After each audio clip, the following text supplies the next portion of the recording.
வாக்குத்தத்தத்தை கவனிங்கள். பாருங்கள், நீங்கள் காற்றையும் காண மாட்டீர்கள், மழையையும் காண மாட்டீர்கள், ஆனாலும் உங்கள் ஆடு மாடுகளும் மிருக ஜீவன்களும் குடிக்கும்படிக்கு இந்த பள்ளத்தாக்கு தண்ணீரால் நிரப்பப்படும் என்று கர்த்தர் சொல்லுகிறார். இங்க பாருங்க, காற்றையும் காண மாட்டீர்கள், மழையையும் காண மாட்டீர்கள், ஆனாலும் நீங்களும், இங்க பாருங்க, முதல்ல நீங்கள் எல்லாம் சொல்லுங்க, நீங்களும் உங்கள் ஆடு மாடுகளும் உங்கள் மிருக ஜீவன்களும் குடிக்கும்படிக்கு இந்த பள்ளத்தாக்கை தண்ணீரால் நிரப்பப்படும். இந்த வாக்கு தத்தம் என்பது அத்தனை சீக்கிரம் நம்பக்கூடியதல்ல. கர்த்தர் கொடுக்கிற வாக்கு தத்தம் நம்புற மாதிரிலாம் இருக்காது. பக்கத்தில் கையை பிடிச்சி சொல்லுங்க, முகத்தை பார்த்து நம்புற மாதிரிலாம் இருக்காது. ஏன்னா எல்லாம் ஏட்டிக்கு போட்டியாக தான் தெரியும். ஆண்டவருக்கும் மனுஷனுக்கும் என்ன வித்தியாசம், ஆண்டவருக்கும் உலகத்துக்கு என்ன வித்தியாசம் அப்படின்னா, கர்த்தர் கொடுக்கிற வாக்கு தத்தம் மொட்டை தலைக்கு முழங்காலுக்கு முடிச்சு போட முடியுமானா முடியாது. அப்படி தான் இருக்கும். அதுதான் சூழ்நிலை. என்ன நடக்குதுன்னா, 2-3 நாட்டு ராஜாவும் இன்னொரு தேசத்தின் ராஜாவும் யுத்தத்துக்கு போகிறாங்க. வனாந்தரத்துக்கு போகும்பொழுது யுத்தத்துக்கு இப்போ காரில் போகிற மாதிரிலாம் இல்லை, இப்போ பெரிய அந்த ஹெலிகாப்டரில் போகிறாங்க. இப்போ யுத்தம் ஆரம்பிச்சிச்சு. ஈரான், அமெரிக்கா, இஸ்ரேல் யுத்தம் பலமாக ஆரம்பிச்சிச்சுல்ல ஃப்ளைட்டில். அப்போ எல்லாம் குதிரையில் யுத்தம் பண்ணுவாங்க. போகும்பொழுது யுத்தத்துக்கு போகும்பொழுது நடு சென்ட்ரலில் காட்டில் வனாந்தரத்தில் சிக்கிட்டாங்க. தண்ணி இல்லை, குடிக்க தண்ணி இல்லை. அப்போ என்ன பண்ணலாம் அப்படின்னு எல்லாரும் சிரமப்படுறாங்க. தண்ணி இல்லைன்னா முதல்ல நம்ம பிடிக்கிறதே கஷ்டம். இதே நம்ம கூட்டிட்டு போயிருக்கிற யுத்த குதிரைகள் இருக்குது, ஆடு மாடுகள் இருக்குது, இவ்வளவும் குடிக்கணும், குடித்தாதான் யுத்தம் பண்ண முடியும். தண்ணி இல்லையே, என்ன செய்யலாம் அப்படின்னு ஏங்கும் பொழுது இஸ்ரவேல் ராஜா சொல்கிறாரு, இந்த பக்கத்தில் ஒரு தீர்க்கதரிசி இருக்கிறாரு, அவர் பேர் என்ன, எலியா. அவர்கிட்ட போய் கேட்போன்ன உடனே அவர் மூலமாக கர்த்தர் சொல்கிறார் ஒரு வார்த்தையை, நீங்கள் போங்க. அதுக்கு மேல் வசனம் 16 வசனத்தை படித்து பாருங்கள், யாராவது படிங்க. நீங்கள் போய் கர்த்தர் உரைக்கிறது என்னவென்றால், இந்த பள்ளத்தாக்கிலே எங்கும் வாய்க்கால்களை வெட்டுங்கள். என்ன கவனிங்க, வாய்க்காலை வெட்டுங்க. ஏன் அப்படின்னா, வனாந்தரமான இடத்துல, சம்பந்தமே இல்லாத இடத்துல ஒரு வாய்க்காலை வெட்டுங்கள் அப்படி என்று கர்த்தர் சொல்லுகிறார் எலிசா மூலமாக. இது என்னது, தண்ணி கிடைக்கும்னு பார்த்தா இவன் வாய்க்காலை வெட்ட சொல்கிறான். ஆண்டவர் ஒரு சொம்பு தண்ணியை கொடுத்துட்டா குடிச்சிட்டு போயிடுவோம். ஆண்டவர் அந்த டீமையே திருப்தியாக்க பார்க்கிறார். அந்த காலத்து பம்பெல்லாம் பார்த்துட்டிங்கன்னா, இப்போல்லாம் பம்பெல்லாம் இருக்கான்னு தெரியல, அந்த காலத்து பம்பில் பார்த்தீங்கன்னா அப்படியே சில லைனில் வீட்டிலாம் பம்பு அடிச்சிருப்பாங்க, சில ரோட்லாம் பம்பு அடிச்சிருப்பாங்க. ஜனங்க நடந்து போவாங்க, நடந்து போகல தண்ணி குடிக்கலாம். அப்படி அடித்து பார்த்து சில பம்பு புசுக்குன்னு போவோம், சில பம்பில் தண்ணி வரும். அங்கே ஒரு சொம்பு தண்ணி வச்சுருப்பாங்க. எதுக்குன்னா அதை ஊற்றி அடித்து குடிச்சிட்டு திரும்ப ஒரு சொம்பு தண்ணி அடித்து வச்சுட்டு போயிடணும் நடப்பாதையில். அப்போ சுமை தாங்கிலாம் ரோட்டு ஓரமெல்லாம் வச்சுருப்பாங்க மக்கள் பயணத்துக்காக வேண்டி. இப்போ சுமை தாங்கிலாம் இல்லை, அந்த பம்பும் இல்லை. அப்போ அறிவார்ந்தவர்கள் என்ன செய்வாங்கன்னா, அந்த தண்ணியை அதில் ஊற்றி அடித்து இவங்க எல்லோரும் குடிச்சிட்டு அப்புறம் ஒரு சொம்பு தண்ணி எடுத்து வச்சுட்டு போயிடுவாங்க. இனி வருகிற வழிபோக்கனுக்கு அது பிரயோஜனமாக இருக்கும். ஆனால் சில சுயநலக்கார முட்டாள்கள் என்ன பண்ணுவான்னா, அந்த தண்ணி எடுத்து அப்படியே குடிச்சிட்டு அவன் போயிடுவான். ஏன்னா அவனுக்கு ஏன் அந்த சொம்பு வச்சுருக்காங்கன்னு தெரியல. தண்ணியில் எங்கேயாவது வாஷர் லீக் ஆகிருக்கும், இந்த பம்பில் ஒரு ப்ராப்ளம் இருக்குன்னு தான் அதை வச்சுருப்பாங்க. இப்போ தண்ணி கிடைச்சா போதும் குடிச்சிட்டு ஓடிடலாம் இங்கிற ஆட்கள் ரொம்ப ஃப்யூச்சர், அவங்களுக்கு எதிர்காலம் இருக்காது.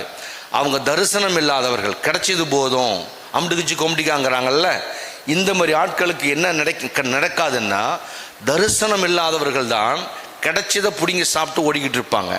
ஆனால் தரிசனம் உள்ளவர்களுக்கு கர்த்தர் கொடுக்கிற வாக்கு தத்தங்களை மட்டுமே பிடித்து நிற்பார்கள்.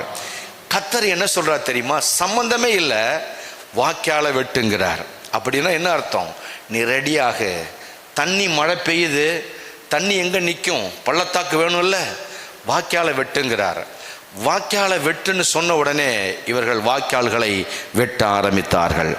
இப்போ பரிசுத்த ஆவியானவர் சொல்லுகிற காரியம் என்ன, உனக்கு தண்ணி வேணும் அவ்வளோதானே, மிருக ஜீவன்கள் காப்பாற்றப்பட வேண்டும் அவ்வளோதானே, நீ வாய்க்காலை வெட்ட ஆரம்பி.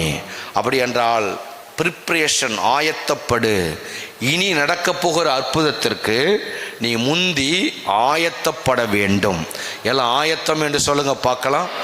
ஆயத்தம் இல்லாமல் எந்த வேலை செஞ்சாலும் அதில் ஒரு நிறைவு இருக்காது, அதில் ஒரு பரிபூரணம் இருக்காது.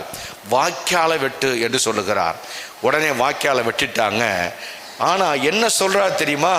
நீ வெட்டு, இந்த பள்ளத்தாக்கு எல்லாம் தண்ணீரால் நிரப்பப்படும். திரும்ப சொல்லுங்க, நீ வாய்க்கால வெட்டு, இந்த பள்ளத்தாக்குகள் எல்லாம் தண்ணீரால் நிரப்பப்படும். அப்படின்னா சொல்லுவது கர்த்தர், ஆனால் கேட்கிறவனுக்கு சம்பந்தமே இல்லை. இது எப்படி ஆகும், இது சம்பந்தமே இல்லாமல் இருக்கேன்னு சொல்லி அவங்க யோசிக்கிறாங்க. ஆனாலும் வாய்க்காலை வெட்ட ஆரம்பித்தார்கள். ஏன்னா நிற்கிற இடம் வனாந்தரம், தண்ணீர் தேவை, எல்லாரும் அடிஞ்சிடுவோம். உடனே வாய்க்காலை வெட்ட ஆரம்பித்தாங்க. அதன் பிறகு பள்ளத்தாக்கு நிரம்ப ஆரம்பித்தது. ஆனால் ஆண்டவர் முன்கூட்டியே சொன்ன வார்த்தை என்ன தெரியுமா? காற்றையும் பார்க்க மாட்டாய், மழையையும் பார்க்க மாட்டாய். அப்படின்னா என்ன அர்த்தம்? உனக்கு இந்த வாக்குத்தத்தம் நிறைவேறக்குவதற்கு எந்த அறிகுறியும் இருக்காது, எந்த வாய்ப்பும் இருக்காது, எந்த சிக்னலும் இருக்காது, எந்த அடையாளமும் இருக்காது. ஆனால் நிரம்பும். விசுவாசிக்கிறியா அப்படின்னு கேட்குறாரு. எல்லாரும் முழிக்கிறான். நீ தண்ணி வேணும்னா நான் சொல்கிறத செய் அப்படி என்று சொன்ன உடனே கீழ்ப்படிந்து வாய்க்காலை வெட்ட ஆரம்பித்தார்கள். இது ஒரு ஆயத்தமாக்கப்பட்ட வேலை. அதன் பிறகு ஆண்டவர் மழையை பெய்ய பண்ணினார். பள்ளத்தாக்கு நிரம்பியது. நீங்கள் போய் 2 ராஜாக்கள் 3ஆம் அதிகாரத்தை ஒரு ஹோம்ஒர்க்காக படித்து பாருங்க, அங்கே இருக்கிறது. எல்லாரும் தண்ணீர் குடித்து முடித்த பிறகு 18ஆம் வசனத்தில் ஆண்டவர் விளக்கம் சொல்றாரு. நீங்க சந்தேகப்படுறீங்க, 18ஆம் வசனம் படிங்க. கர்த்தரின் பார்வைக்கு அற்ப காரியம். எல்லாம் சொல்லுங்க பார்க்கும். இந்த ஒரு வார்த்தையை மட்டும் அறிக்கை பண்ணுங்க. அற்ப காரியம். எது? வனாந்தரத்தில் மேகமும் வராது, காற்றும் வராது, வாய்க்கால்கள் நிரம்பிடும். இது எப்படி ஆகும் நீ நினைக்காத. நீ எதெல்லாம் பெருசு நினைக்கிறியோ இதெல்லாம் கர்த்தருக்கு ஒரு அற்ப காரியம். ஆமேன்னு சொல்லுங்க பார்க்கலாம். இதெல்லாம் கர்த்தருக்கு ஒரு அற்ப காரியம். ஆண்டவரால் ஒரு பெரிய விஷயத்தை லேசா செய்ய முடியும். அற்ப காரியம். உனக்கு தண்ணீர் மட்டுமல்ல, அடுத்த வசனம், மோவாபியரையும் உங்கள் கையிலே ஒப்புக் கொடுப்பார். நீ யாரோடு யுத்தம் பண்ண போறியோ அவனையும் உன் கையில் கொடுப்பேன். தண்ணீரும் கிடைக்கும், எதிரியையும் நான் மடங்கடிப்பேன். அப்போ எதிரியும் மடங்கடிக்கப்படணும், தண்ணியும் கிடைக்கணும். அதுக்கு ஒரே வழி, நீ ஆயத்தமாக. எத்தனை பேருக்கு எதிரி இருக்கிறாங்கன்னு சொல்றீங்க? பொறாமக்காரவங்க இருக்கிறாங்களா? எதிர்ப்பானவங்க இருக்கிறாங்களா? உங்களை சிக்கி விட மாட்டி விட பிளான் பண்றாங்களா? உங்களுக்கு விரோதமாக பெரிய திட்டம் இருக்கலாம். அதுக்கான யுத்தியை நீ கையெடுக்க வேண்டாம். கர்த்தர் சொல்ற ஒரே ஒரு வார்த்தை, நீ ஆயத்தப்படு. வாய்க்கால மட்டும்தான் நீ வெட்டணும். தண்ணியும் நான் கொடுப்பேன், எதிரியையும் நான் மடங்கடிப்பேன். இந்த ஒரே கல்ல 2 மாங்காய் அடிச்சிருவார் ஆண்டவர். ஆமேன்னு சொல்லுங்களேன். ஒரே கல்ல 2 மாங்காயை கர்த்தர் அடிச்சு தூக்கணும் அப்படின்னா ஒரே ஒரு வழிதான் இருக்கு. நீ ஆயத்தப்பட வேண்டும். என் ஆண்டவர் என்னை சந்திக்க எப்ப வேணாலும் வருவார், எனக்கான வாசல் எப்ப வேணாலும் திறக்கும். ஆனால் ஆண்டவர் என்னை இப்பொழுது ஆயத்தப்பட சொல்லிவிட்டார். கையை உயர்த்தி ஒரு ஆமேன்னு சொல்லுங்களேன். ஆயத்தமாக்கப்பட்ட பிள்ளைகளையும் ஆயத்தம் இல்லாத பிள்ளைகளையும் அந்த குடும்பங்களையும் பார்த்தாலே நமக்கு தெரியும். ஆமேன். அப்போ ஆயத்தம் இல்லாத எந்த ஒரு பாத்திரமும் தேவனுடைய ஆசீர்வாதத்திற்கு தகுதியில்லாத ஒன்று. பிஃபோரா, முன்கூட்டியே நீங்கள் எந்த ஒரு ஆசீர்வாதம் உங்களுக்கு தேவை என்றாலும் நீங்கள் ஆயத்தப்பட்டு விட வேண்டும். எத்தனை பேர் கையை உயர்த்தி ஆமாங்கிறீங்க? நீ ஆயத்தப்படு. கர்த்தர் சொல்றாரு, நீ வாய்க்காலை வெட்டு, நீ காற்றையும் பார்க்க மாட்ட, மழையும் பார்க்க மாட்ட. தண்ணி எப்படி வரும்? இதெல்லாம் நம்ம கற்பனை இல்லை. இது எப்படி நடக்கும்? இதெல்லாம் நம்ம கற்பனை இல்லை. மரியாள் ஏற்கனவே ஆயத்தமாக்கப்பட்டு இருந்தாங்க. ஏற்கனவே யோசேப்பு ஆயத்தமாக்கப்பட்டிருந்தார். ஏற்கனவே அன்னாள் ஆயத்தமாக்கப்பட்டிருந்தார். ஏற்கனவே சிமியோன் ஆயத்தமாக்கப்பட்டிருந்தான். இவ்வளவு ஆயத்தத்தையும் வைத்துதான் கர்த்தர் இந்த பூமியில இயேசுவை குழந்தையாக அவதரிக்க உதவி செய்தார். ஆயத்தப்படாத, இது எப்போ நடக்குமோ, இது எப்போ முடியுமோ நினைக்காதீங்க. சொல்லுங்க பார்க்கலாம். மீண்டும் கர்த்தர் என்னுடைய பள்ளத்தாக்கை நிரம்ப பண்ணுவார். எத்தனை பேர் ஆமான்னு சொல்றீங்க? ஆனா நான் ரெடி ஆயிட்டேன். அதுக்கு கை அசைச்சு ஒரு அலேலியா சொல்லுங்க பார்க்கலாம். திடீர்னு மாப்பிள்ளை வராதுன்னு கற்பனை பண்ணாத, திடீர்னு வானம் திறக்காதுன்னு கற்பனை பண்ணாத, இதெல்லாம் எனக்கு சாத்தியக்கூறு இல்லை என்று சொல்லி கற்பனை பண்ண உங்களுக்கு எனக்கு ரைட்ஸ் இல்லை. நீங்களும் நானும் கர்த்தருடையவர்கள். அல்லேலூயா. இதுதான் முதல் பாயிண்ட். முதல்ல நீ ஆயத்தப்படு. ரெண்டாவது, கர்த்தர் கொடுக்கிற வாக்கு தத்தத்தை விசுவாசத்தோடு கையில் எடு. ஆண்டவர் பள்ளத்தாக்கை நிரம்புவார், நீயும் தண்ணீர் கொடுப்பாய், உன்னோடு இருக்கிற அத்தனை பேரும் தண்ணீர் கொடு திருப்தி ஆவார்கள். எதிரியையும் கர்த்தர் மடங்கடிக்க ஆரம்பிப்பார். கையை உயர்த்தி ஒரு அல்லேலூயா. மேல ஒரு வசனம் இருக்கு. என்ன வசனம் அப்படின்னா, அந்த யோசேப்பாத் இந்த யூதாவின் ராஜாவை பார்க்காவிட்டால் நான் உன் பக்கம் திரும்பி இருக்க மாட்டேன். அதற்கு எலிசா, நான் யூதாவின் ராஜாவாகிய யோசபாத்தின் முகத்தை பாராதிருந்தால், யோசேப்பாத்தினுடைய முகத்தை, யூதா ராஜா யோசேப்பாத்தினுடைய முகத்தை மட்டும் பார்க்காதிருந்தால் நான் உம்மை நோக்கவும் மாட்டேன், உன்னை பார்க்கவும் மாட்டேன், உம்மை பார்க்கவும் மாட்டேன் என்று நோக்கவும் மாட்டேன் என்று சேனைகளுடைய மேல சத்தியம் பண்றான். இந்த அற்புதம் நடந்ததுக்கு என்ன காரணம் அப்படின்னா, வெறும் வாய்க்கால விட்டு மட்டும் இல்ல, இஸ்ரவேல் ராஜா தான் மெயின் கேப்டனே. அவன்தான் மெயின் ஆளே. அவன்தான் போறான். தண்ணி இல்லை, வனாந்திரத்தில் மாட்டிட்டோம், எங்கேயாவது சிக்கிட்டா என்ன பண்றதுன்னு கேட்குறான். ஆனால் கேட்குற முகத்தை பார்க்கல. ஆண்டவர் கூட வந்த யூதாவின் ராஜா முகத்தை பார்த்தார். ஒரு அற்புதம் நடக்கிறதுக்கு சில முகங்களை கர்த்தர் பார்ப்பார். ரெண்டு ராஜாவும் வரான். ஆண்டவர்கிட்ட பட்சபாதம் இல்லை, பளிச்சுன்னு பேசிட்டாரு. இதை நான் உன் முகத்துக்காக செய்யலை, உன் கூட வந்தான் பத்தியா யூதாவின் ராஜா, அவனுக்காக தான் இந்த அற்புதத்தை நான் செஞ்சேன். இல்லைன்னா நீங்கள் அத்தனை பேரும் எதிரி ராஜா கிட்ட மாட்டி வனாந்தரத்தில் தண்ணி இல்லாமல் உங்கள் டீமே அழிஞ்சிருக்கும். உங்கள் டீமே அழியாமல் போனதுக்கு காரணம் இஸ்ரவேல் ராஜா ஒன்றால் இல்லை, கூட ஒருத்த வந்தான் பத்தியா யூதாவின் ராஜா, அவனால தான் நீங்கள் அத்தனை பேரும் தப்பிச்சிங்கன்னாரு. அப்போது ஒன்று அவன் மட்டும் வரலன்னா உன்னை நோக்கவும் மாட்டேன், உன்னை பார்க்கவும் மாட்டேன். ஆமேன்னு சொல்லுங்களேன். உன்னை நோக்கவும் மாட்டேன், பார்க்கவும் மாட்டேன். அப்போ என்ன பொருள்? பைபிள் ஆண்டவர் சொல்கிறாரு, ஒரு பட்டணத்தில் ஒரு நீதிமான் இருந்தால் கூட அந்த பட்டணத்தை கர்த்தர் காப்பாற்றுவாராம். அப்போ ஒரு பெரிய டீமில் நிறைய ராஜாக்கள் இருக்கிறாங்க. யார் முகத்துக்காக கர்த்தர் அதை செஞ்சார் தெரியுமா? யூதாவின் ராஜாவின் முகத்துக்காக கர்த்தர் செய்தார். ஒரு வீட்டில் 4 பேர் இருக்கிறாங்க. அந்த 4 பேரும் ஜெபம் பண்ணுறாங்க. ஒரு வீட்டில் அற்புதம் நடக்குதுன்னா 4 பேரும் பெர்ஃபெக்டாக இருக்கணுங்கிற அவசியம் இல்லை.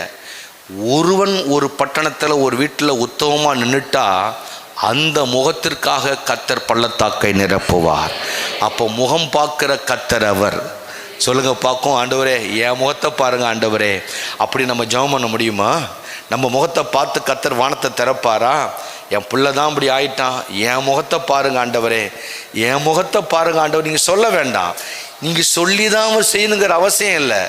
இந்த யூதாவின் ராஜா மேலே இப்படி ஒரு நல்ல மனசு கர்த்தருக்கு இருக்குன்னு யாருக்கு தெரியாது?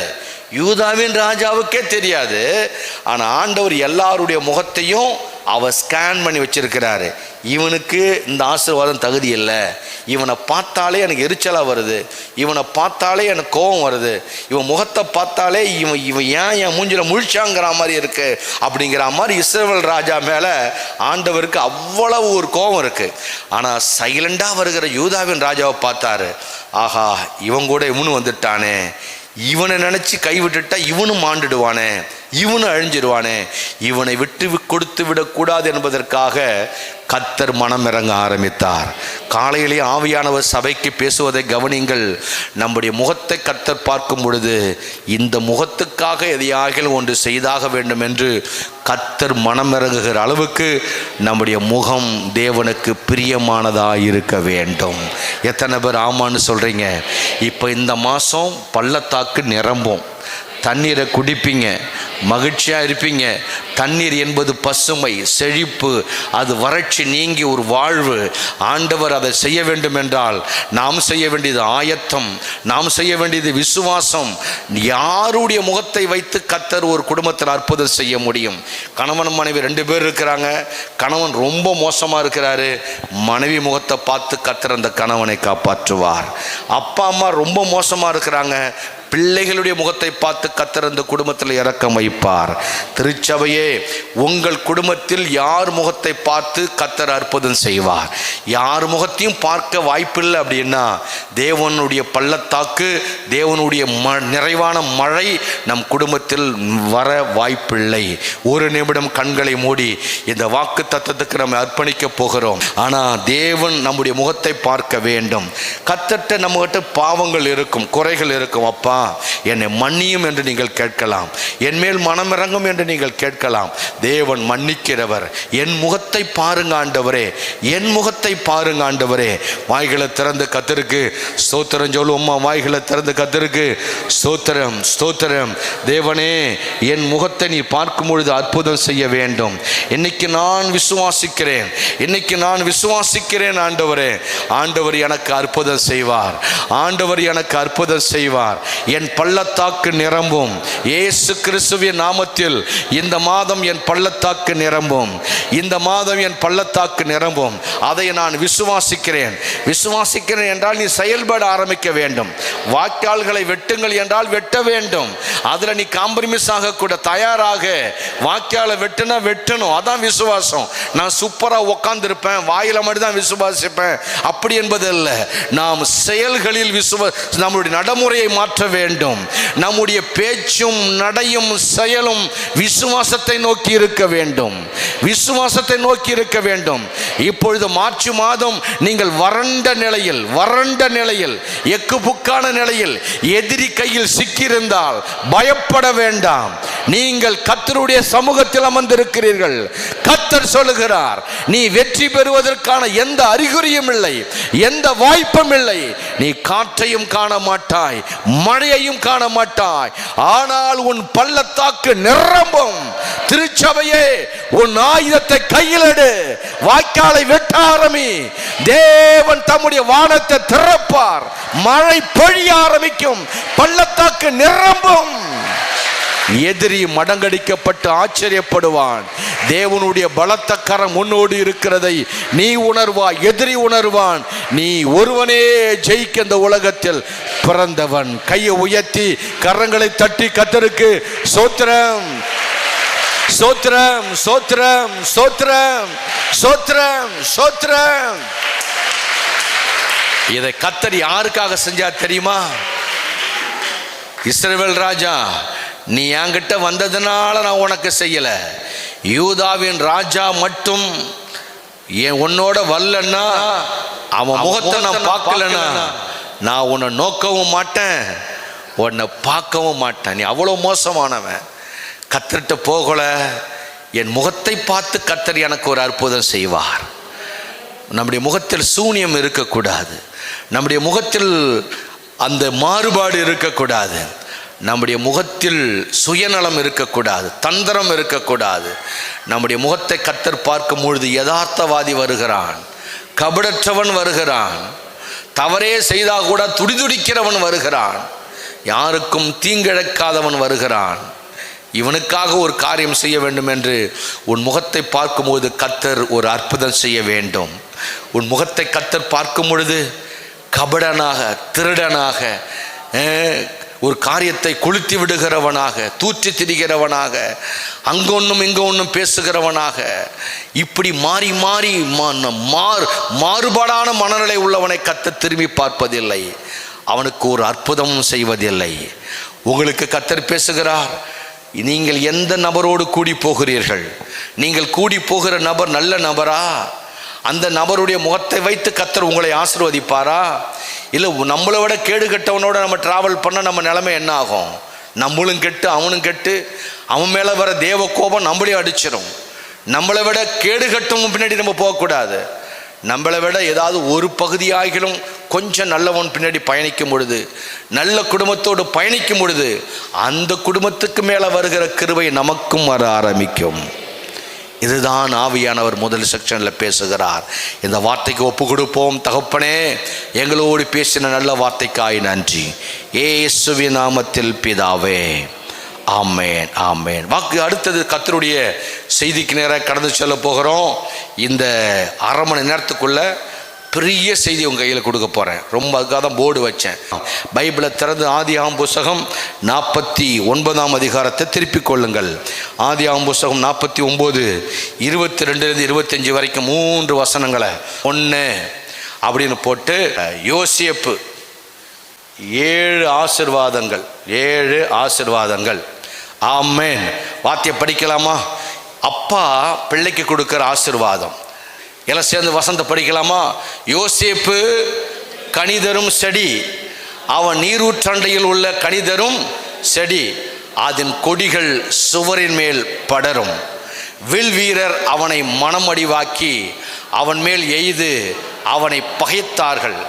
ஆனாலும் அவனுடைய வில் உறுதியாய் நின்றது. அவன் புயங்கள் யாக்கோபனுடைய வல்லவரின் கரங்களால் பலத்தன. இதனால் அவன் மெய்ப்பனும் இஸ்ரவேலின் கண்மலையும் மானான். உன் தகப்பனுடைய தேவனாலே அப்படி ஆயிற்று. எப்படி? உன் தகப்பனுடைய தேவனாலே. திரும்ப சொல்லுங்க, தகப்பனுடைய தேவனாலே அவர் உனக்கு துணையாய் இருப்பார். சர்வ வல்லவராலே அப்படி ஆயிற்று. அவர் பாருங்க, எத்தனை ஆசீர்வாதம் எனக்கு கவனிங்க. உயர வானத்திலிருந்து உண்டாகும் ஆசீர்வாதங்களினாலும், நம்பர் 1, உயர வானங்களிலிருந்து உண்டாகிற ஆசீர்வாதங்களினாலும், கீழே ஆழத்தில் உண்டாகும் ஆசீர்வாதங்களாலும். அதான் சொன்ன ஊற்றுகளின் ஆசீர்வாதம் சொன்ன பார்த்தீங்களா? இதுதான் ஆசீர்வாதங்களினாலும், ஸ்தலங்களுக்கும் கற்பங்களுக்கும் உரிய ஆசீர்வாதங்களாலும் உன்னை ஆசீர்வதிப்பார். இந்த வசனத்தில் எத்தனை ஆசீர்வாதம் இருக்கு? 3 ஆசீர்வாதம். மேலேந்து வருகிற ஆசீர்வாதம், ஊற்றுகளிலிருந்து வருகிற ஆசீர்வாதம், உன் ஸ்தலத்தில் உன் கற்பத்தில் வருகிற ஆசீர்வாதம். கற்பமெல்லாம் ஆசீர்வாதமாக இருக்கும். இப்போ ஆசீர்வாதம் 3 ஆச்சா? யோசேப்பு கனிதரும் செடி. எல்லாம் சொல்லுங்க பார்க்கலாம். செடிகளின் ஆசீர்வாதம். செடி அப்படி என்றால் அவன் செடி என்பது என்ன? அவன் ஒரு குழந்தை. ஆமேன்னு சொல்லுங்களேன். யோசேப்பு, நீ ஆளுதாண்டா பெரிய ஆளு, உன் மனசு குழந்தைடா. ஆமேன்னு சொல்லுங்களேன். திரும்ப சொல்லுங்கப்பா. 4வது ஆசீர்வாதம் என்னங்க? அப்பா யார் இந்த வார்த்தையை சொல்றது? யாரு?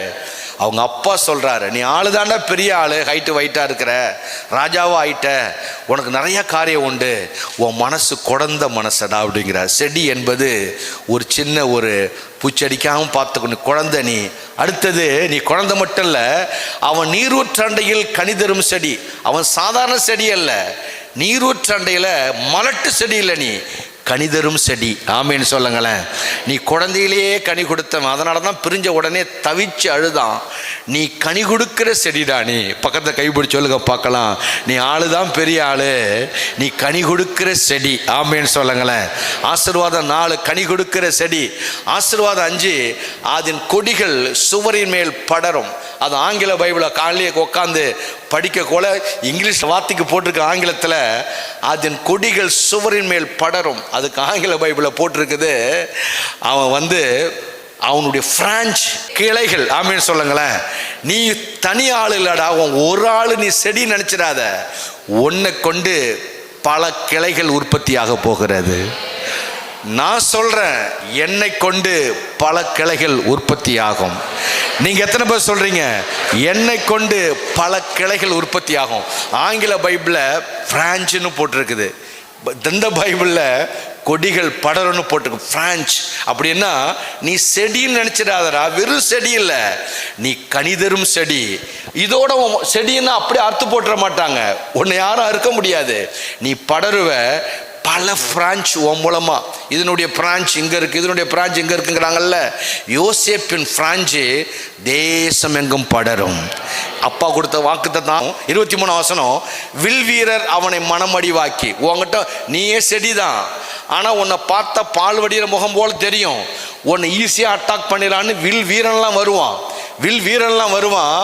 அவன் உன் மேல வில்ல எய்வான், உன்னை பகைத்தார்கள். ஆனாலும் எல்லாம் சொல்லுங்க பார்க்கலாம். அம்ப விடுவான், பகைப்பான், ஆனாலும் அவனுடைய வில் உறுதியாய் நின்றது. யாருடைய வில்லு? யாக்கோபினுடைய வில்லு ஸ்ட்ராங்கா நின்னுச்சான். ஆமேன் சொல்லுங்களேன். அவன் ஸ்ட்ராங்கான ஆளா இருந்ததுனால அவன் விட்ட எல்லா அம்பையும் உள்வாங்கிக்கிட்டான், எல்லா அடியும் வாங்கினான். குழியில போட்டான் வாங்கினான், சிறையில் போட்டான் வாங்கினான், படாத பாடுபட்டான். எத்தனை அம்பு விட்டாலும் அத்தனையும் தாங்கக்கூடிய பவர் உங்ககிட்ட இருந்துச்சு. வில் உறுதியாய் நின்றது. அவன் புயங்கள் யாக்கோபுனுடைய வல்லவரின் கரங்களால் பலத்தன.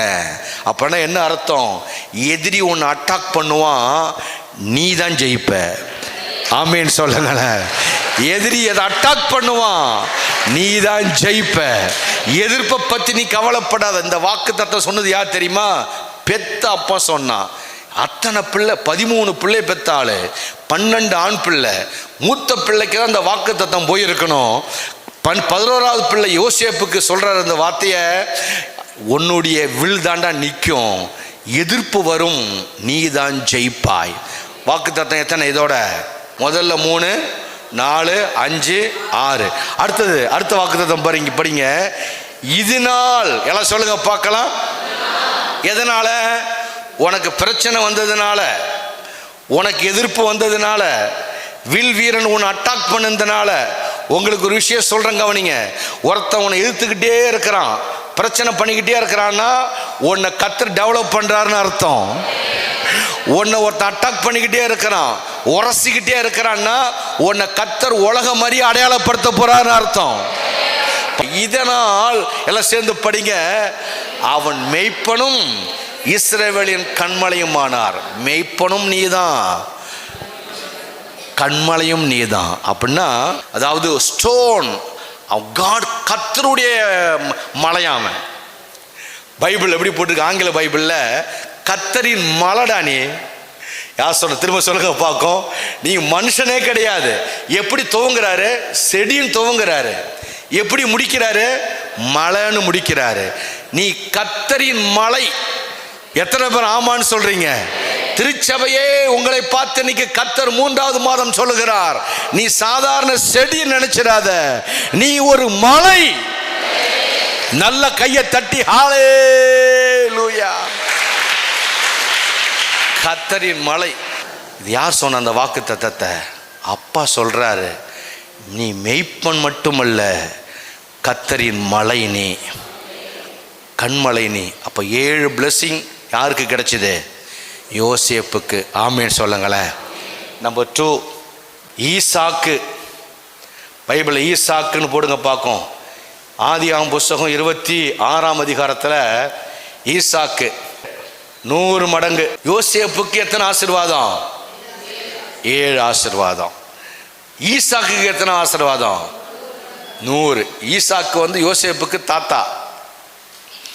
100 ஆசீர்வாதம். இவருக்கு எப்படி 100 மடங்கு ஆசீர்வாதம் வந்துச்சுன்னா, இவங்க அப்பாவுக்கு ஒரே பிள்ளை, அவன் செல்ல பிள்ளை. ஆபிரகாம் வந்து அவன் மனைவி உயிரா நேசிப்பான். ரொம்ப அழகு, ரூபவதின்னு பைபிளில் போட்டிருக்குது.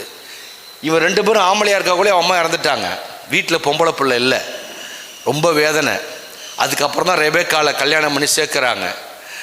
ஆனால் கொஞ்ச நாளுக்கு அப்புறம் அப்பாவும் இறந்துட்டார். ஒத்த பிள்ளை நிற்கிறான். நிற்கக்குள்ள இவன் மனைவியை தூக்கிட்டு போகிறதுக்கு எதிர்நாட்டு ராஜா ரெடியாக நிற்கிறான். மனைவி அழகாக இருக்கிறா. பாதிப்பை பாருங்க. இவன் டக்குன்னு பார்க்குறான், என்னடா செய்து முழிக்கிறான். கர்த்தர் அவனுக்கு உதவி செய்கிறாரு. அவன் வாழ்ந்த நாட்களில் ஒரு கொடிய பஞ்சம் வந்துருச்சு. எதிராளிகள் வந்து ஆடு மாடு குடிக்க தண்ணி இல்லை.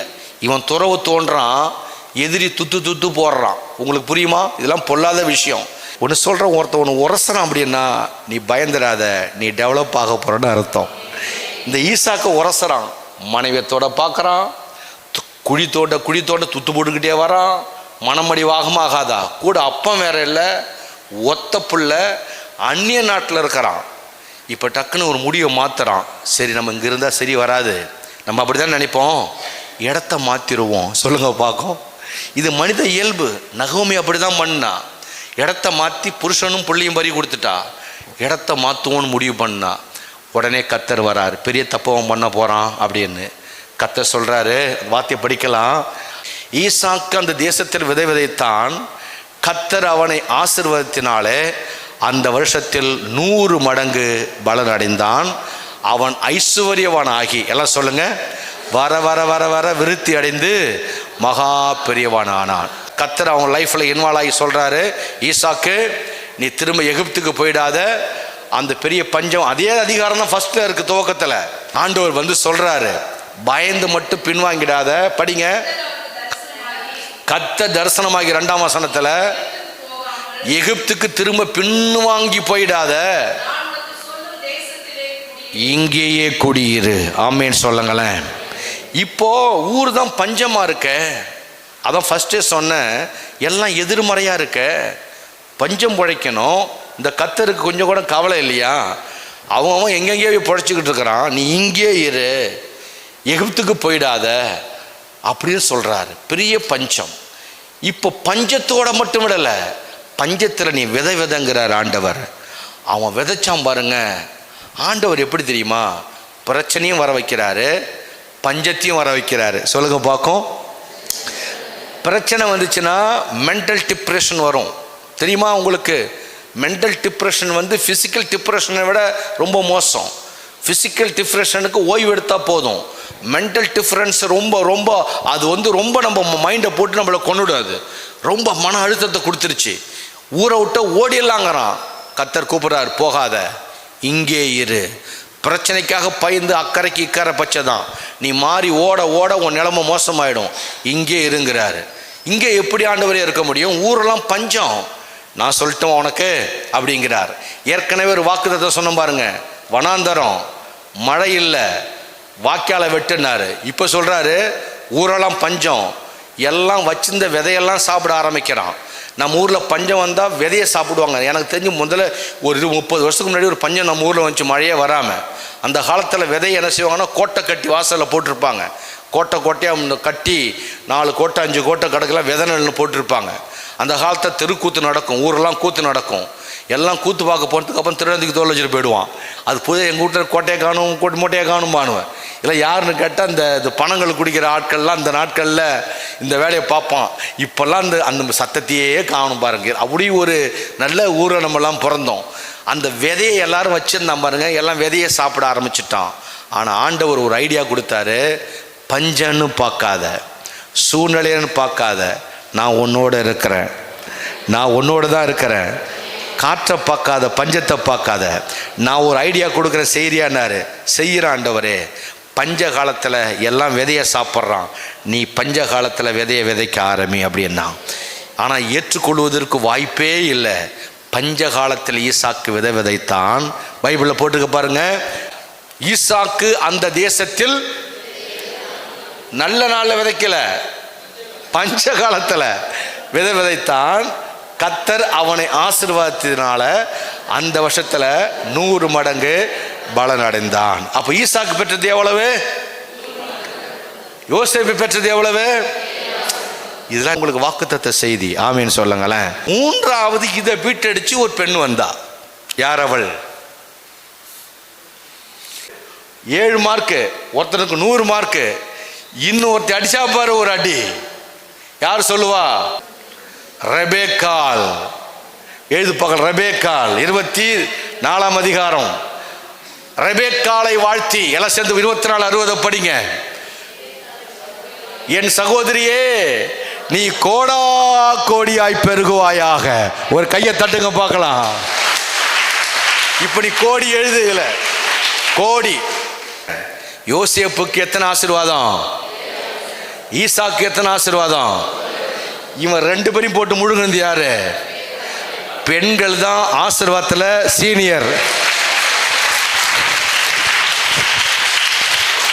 இப்போ 3 நபர்.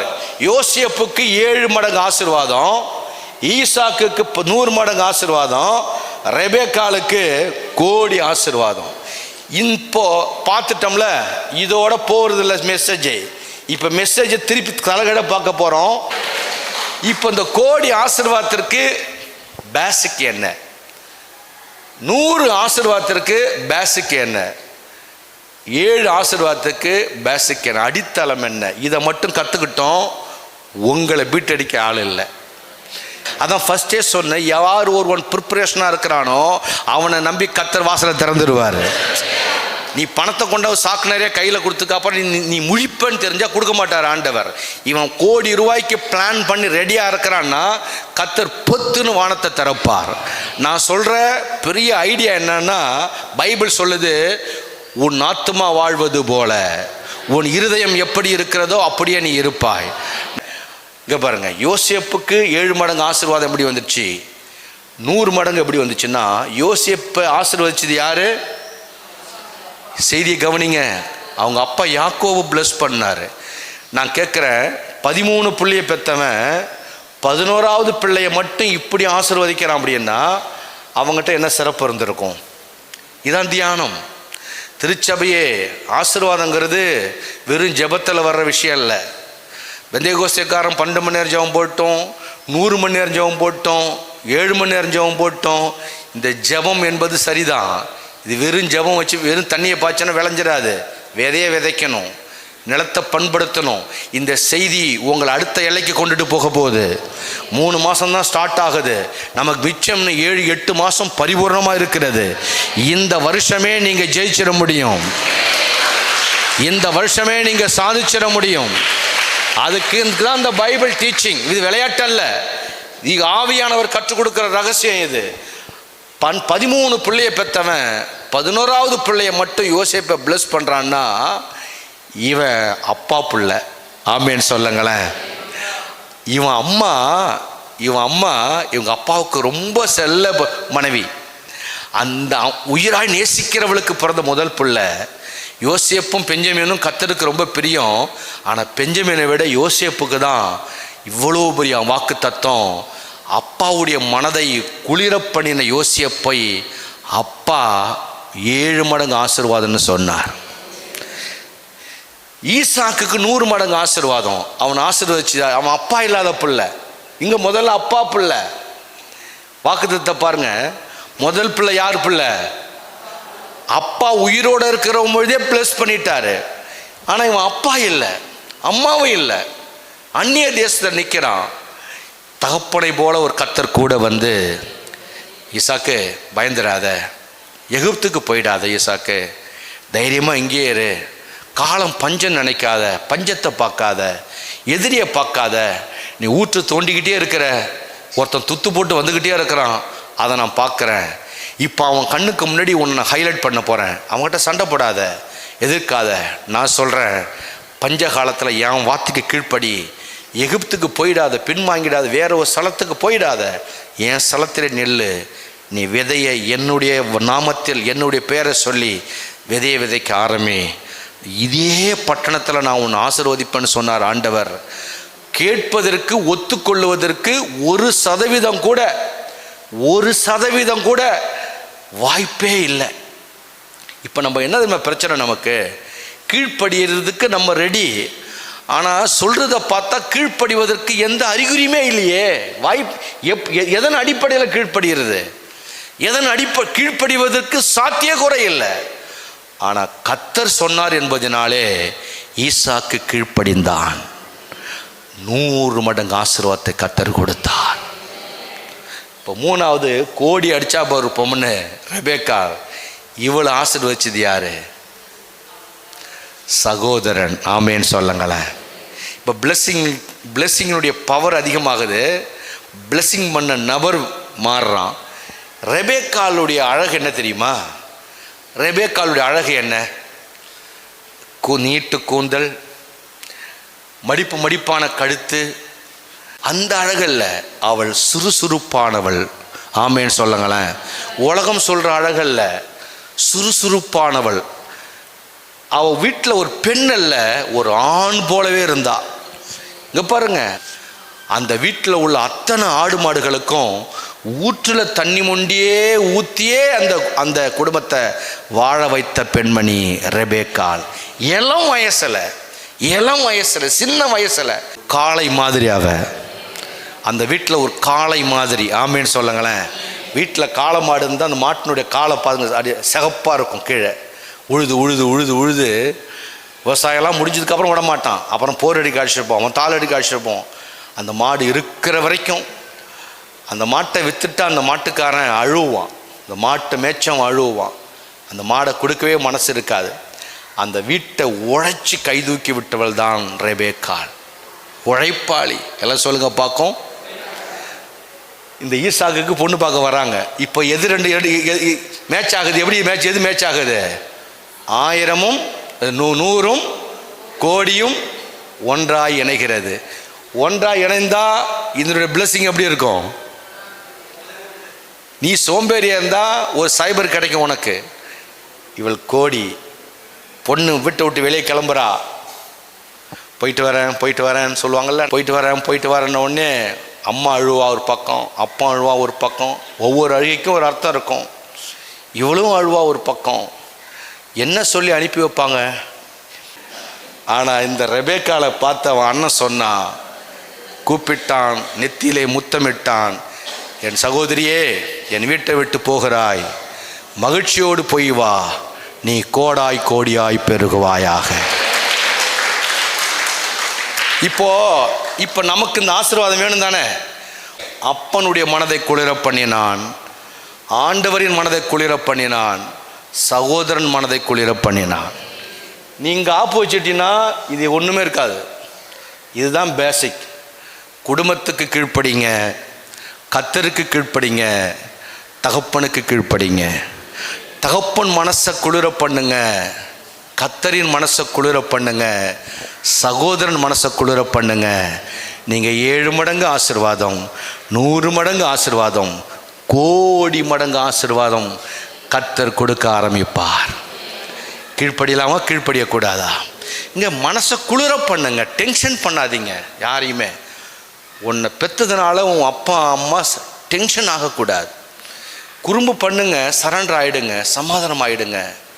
உன்னுடைய ஆவிக்குரிய தகப்பனுக்கும், உன்னுடைய பூமிக்குரிய தகப்பனுக்கும், உன்னுடைய ஆசிரியர்களுக்கும், உன்னை தெய்வீகத்தில் வழிநடத்தினவங்களுக்கும் நாம் செய்ய வேண்டிய வேலை, அவங்க மனதை குளிர பண்ண வேண்டும்.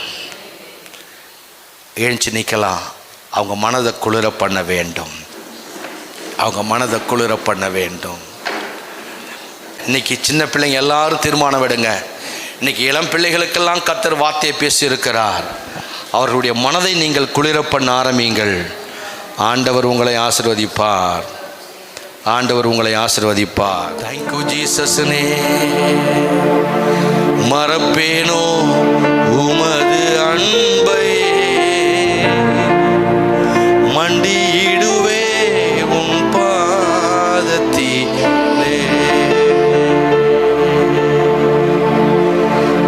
நமக்கு ரத்தம் சிந்தி நம்மளை மீட்டெடுத்த அற்புத தகப்பன் இயேசு. இயேசு ஒருவர்தான் கடவுள். இயேசு ஒருவர்தான் கடவுள். நம் பாவத்தை மன்னித்த கடவுள், பாவத்தை மன்னிக்கிற கடவுள், பாவத்தை மன்னிக்கிற கடவுள், பாவத்தை மன்னித்த கடவுள், பரலோகத்துக்கு நம்மை சொந்தமாக்கின கடவுள். உன்னை 7 மடங்கு ஆசீர்வாதம், 100 மடங்கு ஆசீர்வாதம், கோடி கணக்கான ஆசீர்வாதத்துக்கு கர்த்தர் உன்னை தகுதிப்படுத்துவார். பெற்றவங்க மனசை வேதனைப்படுத்தாத, வேதனைப்படுத்தாத, டென்ஷன் பண்ணாத. ஆசீர்வாதம் குறைஞ்சிடும். இது விளையாட்டு இல்லை தங்கச்சி, தம்பி, இது விளையாட்டு அல்ல. இது பரிசுத்த ஆவியானவர் மார்ச் மாதம் எனக்கு கொடுத்த நல்ல ஒரு தியானம். இது எப்படி சபையை மறுரூபப்படுத்துறது? சபைக்கு கீழ்ப்படி. பஞ்ச காலத்தில் வித உனக்கு நிறைய தேவை இருக்கு. தசமபாகத்தை நீ மறைக்காத. விதைச்சது கர்த்தருக்காக. உனக்கு தேவை இருக்குங்கிறதுனால தசமபாகத்தில் நீ கை வைப்ப. ஈசாக்கு பஞ்ச காலத்தில் விதைச்சான், 100 மடங்கு அவனுக்கு ஆசீர்வாதம். உனக்கு பிரச்சனை வருதுங்கிறதுனால நீ முடிவை மாத்திராத. உனக்கு பிரச்சனை வருகிறது என்பதனாலே நீ இடத்தை மாத்திராத, இடத்தை மாத்திராத. ஈசாக்கு எகிப்துக்கு போயிடாத. பஞ்சத்தை பார்க்காத, எதிர்ப்பை பார்க்காத. நீ தைரியமாய் நில். உன்னோடு நான் நிற்கிறேன். ரெபேக்காள் என் சகோதரன் கோடி கணக்கா என்னை ஆசீர்வதிப்பான்னு நினைச்சாளா? ஏதாவது கிடைக்கணும்னு நினைச்சு ஒரு நல்லது செய்யக்கூடாது. நீ இயற்கையா நன்மை செய், இயற்கையா நன்மை செய். உன்னை தேடி தேடி நன்மை வரும். சில நன்மைகளை கேட்பாங்க, அது பொருத்தமானதல்ல. நீ கேட்டு உனக்கு ஒரு நன்மையை யாரும் செய்யக்கூடாது. ரெபெக்காள் இயற்கையாகவே குடும்பத்திற்காய் உழைத்தாள். ரெபெக்காள் இயற்கையாகவே குடும்பத்துக்கு உழைத்தாள். ஆடு மாடுகளுக்கு உழைத்தாள். லாபானுடைய ஒட்டகங்களுக்கு நீர் வார்த்தாள். லாபானுக்கு மகிழ்ச்சி, பெத்துவேலுக்கு மகிழ்ச்சி, ரெபெக்காளுடைய சகோதரனுக்கு மகிழ்ச்சி.